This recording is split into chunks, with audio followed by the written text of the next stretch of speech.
Hello, so in this video I'm going to show my experience installing and my results with this Timbren shock system. So this is a suspension enhancement system, and it's basically an airbag without the air. And you can have different spacers on it to get it to work with your application. Mine is on this 2007 F150. You can see from these photos that when the tongue weight of the trailer is put on the rear of the truck, it sags quite a lot. Even with an equalizer hitch, I haven't been able to lift the rear of the truck as high as I would like to. It's a good idea to have it as stock as possible as far as the heights on the fenders go. That could cause steering issues too, and the weight is too far back. So you want it to be as stock as possible, like in this photo. So here is the stock bump stop. It's attached to the frame, and the Timbren system is much larger than these. So it'll eventually or more quickly touch these little axle protectors, as you can see in this photo.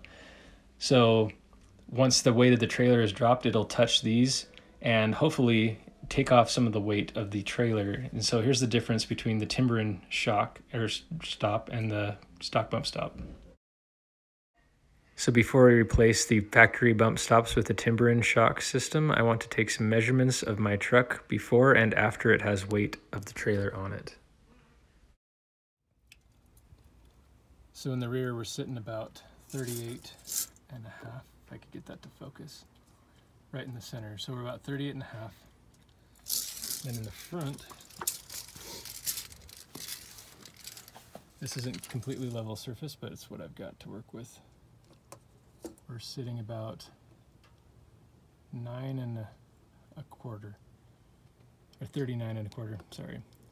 So this has had a lift kit on it because of the wheels. So the front end sits a little higher than the back right now. Plus it's not really level ground, but now if we drop the full weight of the trailer on the back, let's see how much it drops. See if I can do that at the same time, just holding the camera. And lifting up. So the full weight of the tongue is on the back. Now let's take another measurement. So now it's at 36 and about a half. Let's see if I get close. About 36 and a half still. Okay, so I've got the equalizer hitch engaged, and now it should have lifted the back a little bit and hopefully dropped the front some as well. That's the purpose of the equalizer hitch. I have reset this up to, I think, the good and correct specifications for my truck and trailer, and we'll see if it did the job. So I'm looking for an increase in the rear and a decrease in the front. It actually kind of looks like the rear dropped a little bit, which I was not expecting. Let's see what the front is. This was at 40. And it dropped a little bit, but not nearly enough.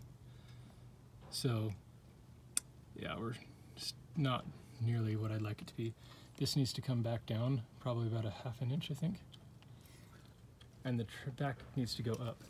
So the problem I have with this truck is it's got a little bit weak suspension.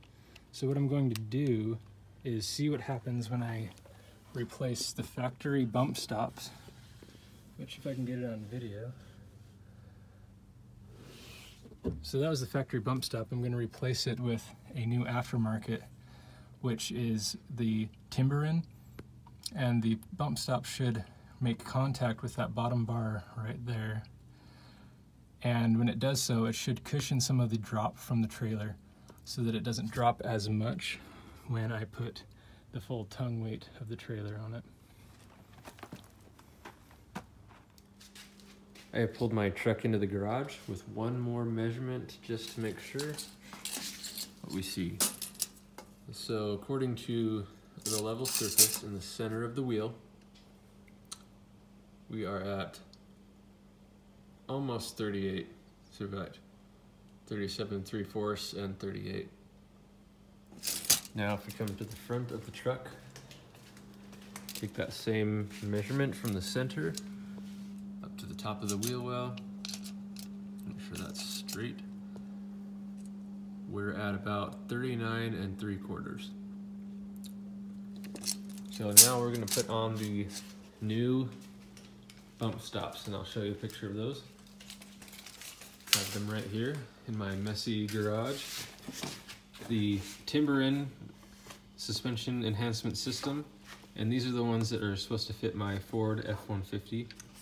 And you can see it's a big, nice rubber stopper, and I'm going to put in this little spacer because I want this to be as close as it is to the little bump stopper plate at the bottom of the axle, or on top of the axle, so that when I drop the load from the trailer, this will almost immediately engage and hopefully not drop my back end at all.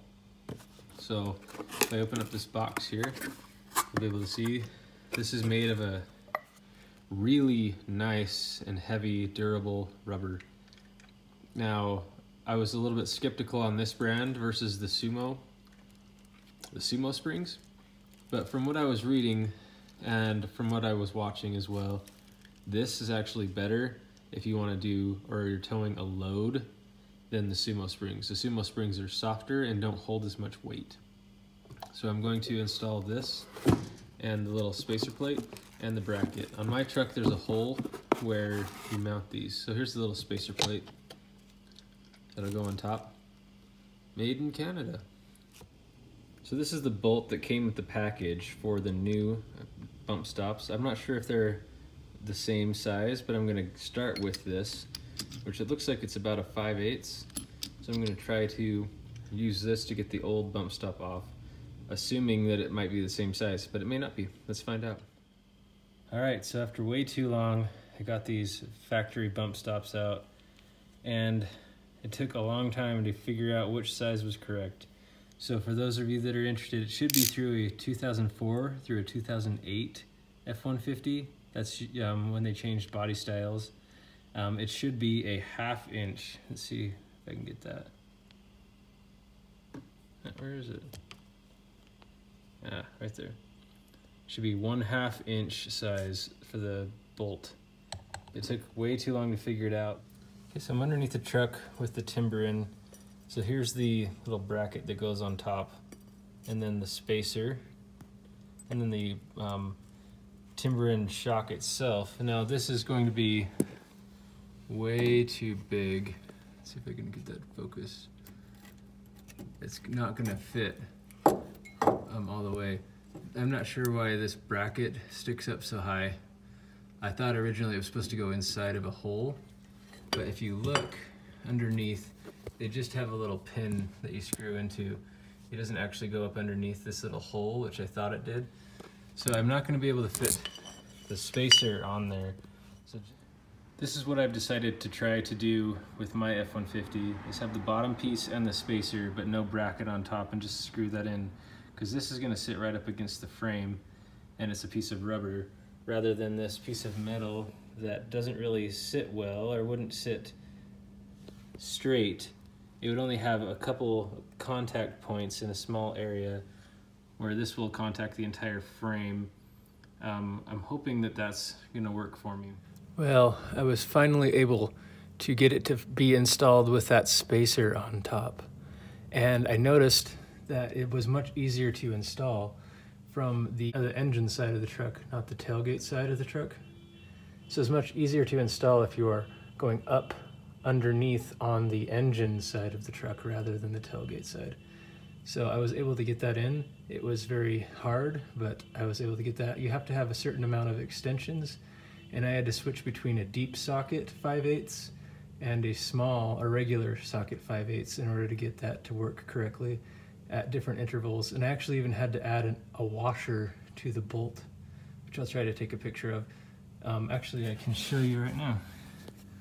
This is a set of 2 washers I added to this bolt, which is about the same thickness as the other washer that I added to the one that I just showed you. So it actually made it a little bit more difficult because it pushes the bolt that much closer to your socket and your extensions. But it was able to, if you don't have the washers in, then this screw is too long. You can see I tried to thread it in before, and it just ate up that part of the bolt. You can see those lines. I don't know if it's showing up well on the camera here.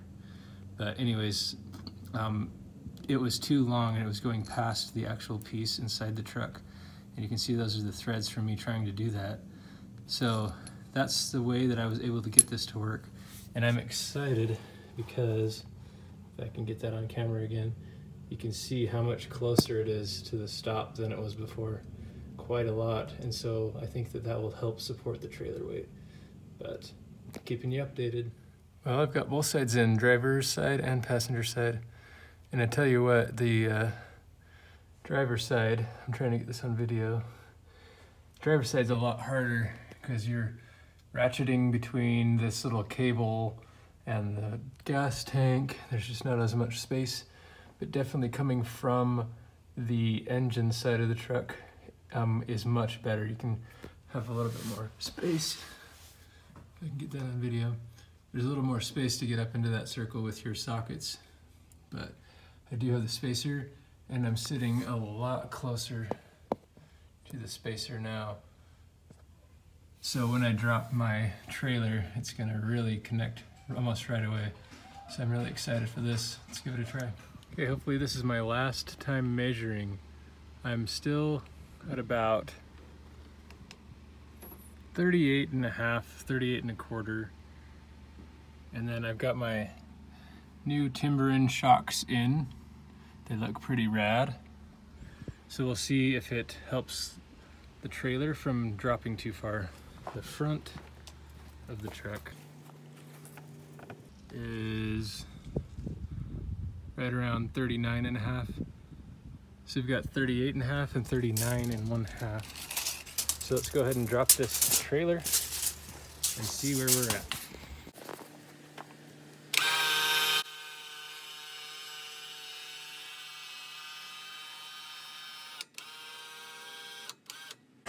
Alright, so the full weight of the trailer is now on the back. And we can see that they are engaged. That wasn't a good angle. So we're under the truck. You can see that the Timbren shocks are engaged. And we're going to take a final measurement to see if it's helped in any way. So we were at 38 and a half. Now we're at 37, about 37 and a half. So it's gone down about an inch, where before we were going down over 2 inches. And the front, let's see if it was able to be stabilized some. So we're up about 1/4 of an inch. So that's dramatically different. So I'm actually really happy with that. And once I engage the equalizer hitch, we should see even better results. So I can do that and see where we're at. Hopefully I'm going back to around the same as before. With the equalizer hitch fully engaged, come back to the rear and get a measurement. And let's see if I can better focus that. We're now at about 37 and a half. So I've only gone down about an inch is all with those Timbren shocks, where before we were going down much, much further. So coming to the front, we're at